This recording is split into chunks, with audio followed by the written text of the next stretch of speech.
Bonjour, bonjour, j'espère que vous allez bien. Moi, je vais super bien comme d'habitude. N'oubliez pas de partager, de liker et de vous abonner. Surtout, mettez le pouce en l'air parce que je sais que ça ne vous coûte absolument rien du tout. Alors, en faisant donc mes recherches dans les réseaux sociaux, je suis tombée sur une vidéo. Vous savez, il y a beaucoup de pasteurs qui sont actuellement dans les réseaux sociaux. Et puis, il y a des gens qui ont des problèmes qui y vont et des gens qui ont eu à faire les choses négatives dans leur passé. Ils vont aussi pour se confesser et pouvoir trouver la guérison. Alors, dans ces recherches-là, j'ai donc écouté l'histoire d'une dame. Elle-même, elle racontait son histoire. Et puis, je me suis dit, pourquoi pas vous raconter aussi cette histoire ici afin qu'elle puisse éveiller les consciences des uns et des autres. Alors, c'est l'histoire de Nathalie qui buvait du spermatozoïde de ses partenaires pour devenir riche. Le nom, je l'ai masqué, c'est pas le même nom. Donc, vous pouvez aussi chercher chez certains pasteurs. Il y a des révélations qui sont faites. Il y a des gens qui se confessent. Donc, c'est par là où j'ai écouté l'histoire de cette dame. Mais le nom, je l'ai masqué et puis aussi, je vais masquer la ville. Alors, la dame, comme je disais tout à l'heure, elle s'appelle Nathalie et Nathalie vivait donc à Yaoundé. Étant donc à Yaoundé comme ça, elle s'est dit, mais qu'est-ce que je fous là? Ma vie ne marche pas. Comme d'habitude, comme les jeunes filles d'aujourd'hui ont l'habitude de s'exclamer, pourtant, on a beaucoup de possibilités. Pourtant, on peut se dire que non, j'ai 50 000 francs, avec 50 000 francs ou 30 000 francs, je peux peut-être chercher à faire une petite activité qui va me donner de l'argent. Non, aujourd'hui, les jeunes filles elles se disent non, elles veulent avoir beaucoup d'argent, tout d'un coup, être dans la belle vie. Alors, on revient donc à Nathalie. Comme je disais tout à l'heure, elle vivait à Yaoundé. Nathalie s'est dit donc non, elle dit donc bon voilà, elle n'en peut plus. C'est comme ça qu'elle a donc quitté la ville de Yaoundé. Elle est descendue sur la ville de Douala. Arrivée là-bas à Douala, elle a donc rencontré un féticheur. Et ce féticheur-là n'était pas camerounais, non, il était béninois. Lorsqu'il l'a vu, il lui dit, waouh, ma fille, vous êtes bougrement riche. Je ne sais pas pourquoi vous êtes toujours dans cet état, vous êtes bougrement riche. Alors elle dit, ah bon? Mais pourquoi je n'arrive donc pas à avoir cet argent-là depuis là? Le féticheur lui dit que non, ça ce n'est qu'un petit problème. Ce que je te demande juste de faire, c'est que lorsque tu vas avec tes partenaires, il faut boire leur spermatozoïde. C'est comme ça que Nathalie demande au féticheur que oui, ah bon, ce n'est que tout ça là, est-ce que je ne vais pas m'infecter en buvant ça tout le temps? Le féticheur lui dit que non, ce n'est même pas toi qui bois, c'est quelqu'un d'autre qui boit, moi je t'utilise seulement, c'est tout. Ça ne va pas dans ton ventre, ça va dans le ventre de quelqu'un d'autre. Et c'est comme ça que le féticheur, alors, il a pris un truc qu'il a envoyé dans sa boutique par devant. Il lui a dit, je vais mettre un truc dans ton ventre. Et c'est ce truc-là qui prend ça, ce n'est pas toi. Elle a dit oui. Je dis, bon Dieu, quel courage! Si tu as peur de quelqu'un ici, il faut avoir peur de la femme. On a l'habitude de dire que quand tu vois le serpent, tu vois la femme. Tu préfères aller du côté là où il y a le serpent, tu ne pars pas du côté de la femme. C'est comme ça que Nathalie donc a accepté. Elle dit ok. Elle l'a fait.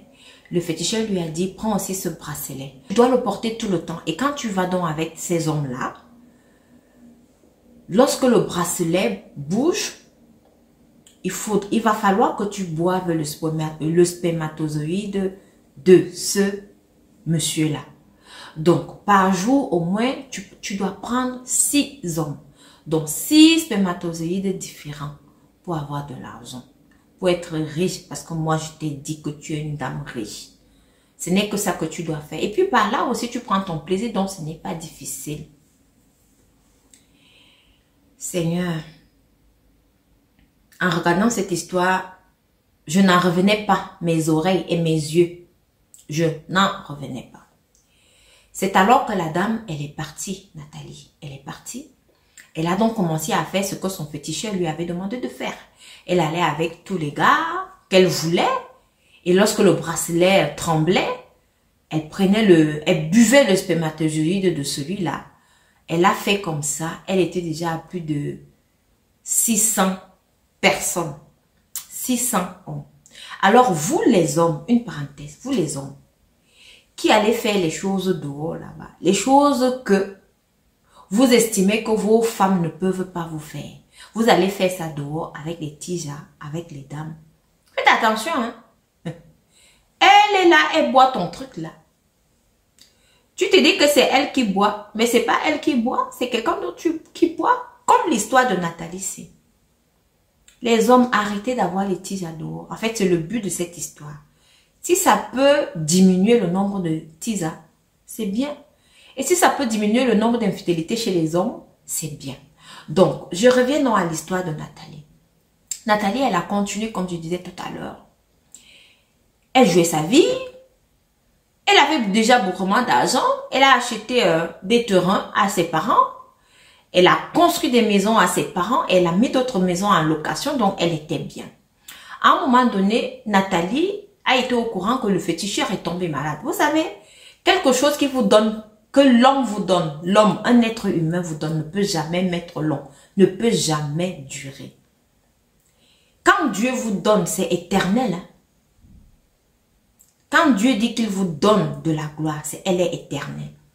Alors, Nathalie, ayant appris que le féticheur était malade, elle est allée voir le féticheur rapidement. Il lui a dit que maintenant tu es malade, je vais donc faire comment? On fait comment? On va continuer comment? Le féticheur lui a dit que non, je suis là, je suis seulement malade. Quand maintenant la maladie du féticheur s'aggravait, ses frères béninois sont venus le porter.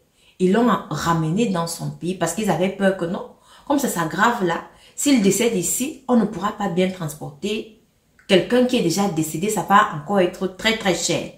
C'est comme ça qu'ils l'ont donc amené dans son pays natal. Arrivé là-bas dans son pays natal, il est décédé. Nathalie qui a toujours continué dans ses histoires, elle a continué, elle avait de l'argent et tout. À un moment donné, elle a eu peur. Elle dit que mais Seigneur, le monsieur il est décédé, qu'est-ce que je fais ici? Je n'arrive plus à dormir.